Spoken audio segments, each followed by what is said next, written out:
The Open Window by Saki is the story of Vera, a very self-possessed young lady of 15, who uses her vivid imagination to play a prank on Frampton Nuttall, a man undergoing a nerve cure.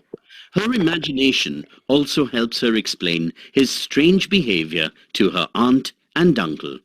Curtain rises to reveal the living room of Mrs. Sappleton's country manor house.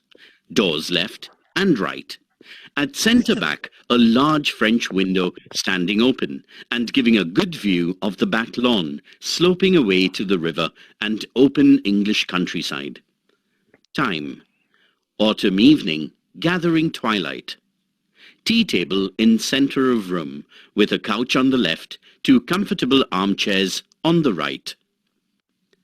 Vera, Mrs. Sappleton's niece, sits on the couch, in charge of pouring tea, while Frampton Nuttall, a nervous, fidgety, middle-aged bachelor, perches on the edge of an armchair. Vera: "My aunt will be down presently, Mr. Nuttall. In the meantime, you must try and put up with me." Nuttall nods. He is clearly ill at ease and unable to make polite conversation. Nuttall: "Yes, thank you. I wonder if these formal visits on a succession of total strangers would do much towards helping the nerve cure that I'm supposed to be undergoing. Yes, actually, it's very, kind of you to ask me to have tea with you. On a cold evening like this, it's very welcome. Vera is obviously enjoying his discomfort and decides to increase it by staring closely at him till he squirms in his chair and finally gets up. Then she suddenly fires a question at him. Vera: "Do you know many of the people around here?" Nuttall: "Oh no, hardly a soul. My sister stayed at the rectory about 4 years ago, and she thought the peacefulness of this rural retreat might be good for my nerves. My sister said she was afraid I would bury myself down here and not speak to a living soul, and my nerves will be worse than ever from moping. So she gave me letters of introduction to all the people she met here," condescendingly. "Some of them, as she said, like your aunt, are quite nice." Vera, thoughtfully: "Your nerves?" Nuttall: "Yes, I'm afraid I'm a little edgy these days." Vera: "Then you know practically nothing about my aunt?" Nuttall: "Only her name and address. I must admit I was wondering whether Mrs. Sappleton was in the married or widowed state." Vera, sadly: "Her great tragedy happened just 3 years ago. That would be since your sister's time, so naturally she couldn't have told you." Nuttall, startled: "Tragedy?" Vera: "You may wonder why we keep that large French window wide open on an October afternoon." Nuttall: "Well, it is quite warm for the time of year, but has that window got anything to do with the tragedy?" Vera, in hushed, respectful voice: "Mr. Nuttall, out through that window, 3 years ago to a day, my aunt's husband and her 2 young brothers went off for their day's shooting. They never came back. In crossing the moor to their favourite snipe shooting ground, they were all 3 engulfed in a treacherous piece of bog. It had been that dreadful wet summer, you know, and places that were safe in other years gave way suddenly, without warning.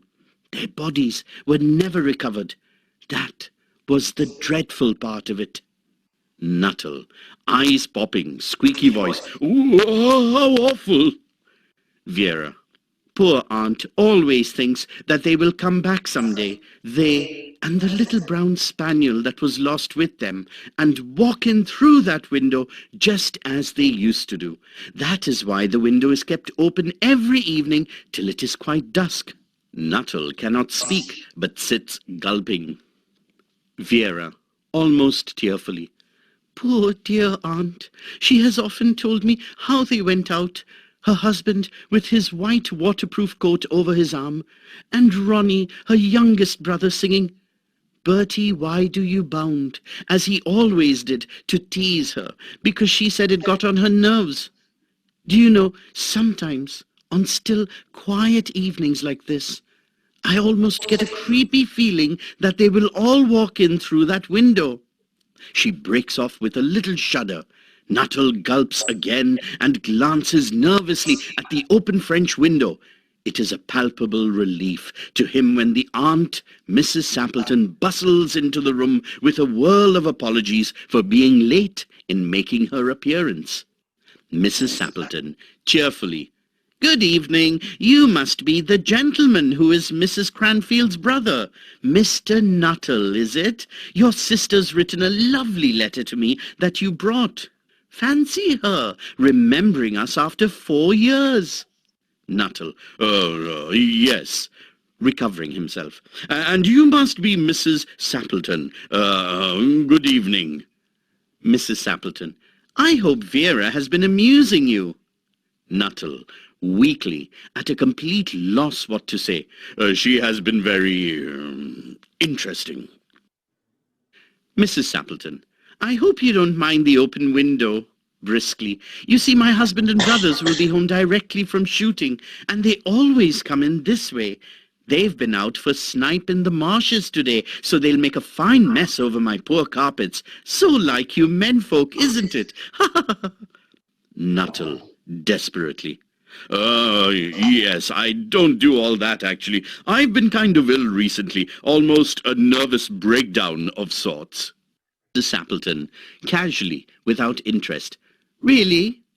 She is giving him only a fragment of her attention, and her eyes are constantly straying past him to the open window and the lawn beyond. Nuttall, very softly, to himself, "It is certainly an unfortunate coincidence that should have paid a visit on this tragic anniversary." Loudly, "The doctors agree in ordering me complete rest, an absence of mental excitement, and avoidance of anything in the nature of violent physical exercise. My nerves have been stretched to their utmost, and it is imperative that—" Mrs. Sappleton, in a voice which only just replaces a yawn at the last moment, "No?" Nuttall, becoming more confident, talking of his favourite topic, "Indeed, I assure you, on the matter of diet, they are not so much in agreement. However—" Mrs. Sappleton suddenly brightens into alert attention, but not to what Nuttall is saying. Mrs. Sappleton, interrupting, "Here they are at last, just in time for tea, and don't they look as if they were muddy up to their eyes?" Nuttall shivers slightly and turns towards Vera with a look intended to convey sympathetic comprehension.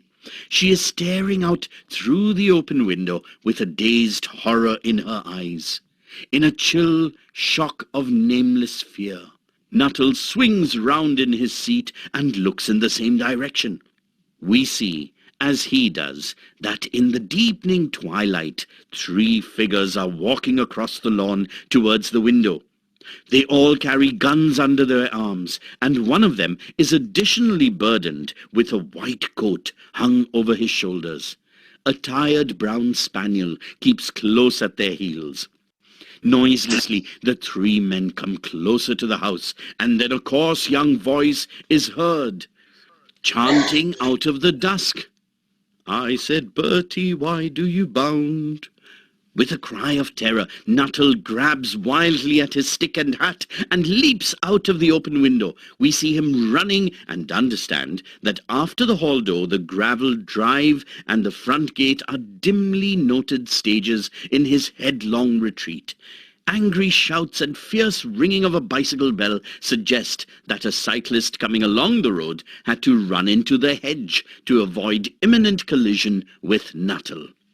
Astounded and baffled, Mrs. Sappleton can only sit and stare at the window as her husband and brothers stroll in with the spaniel close by. Mr. Sappleton, the bearer of the white mackintosh. "Here we are, my dear, fairly muddy, but most of it's dry. Who was that who bolted out as we came up?" Mrs. Sappleton crossly. A most extraordinary man, a Mr. Nuttall, who could only talk about his illnesses and dashed off without a word of goodbye or apology when you arrived. One would think he had seen a ghost.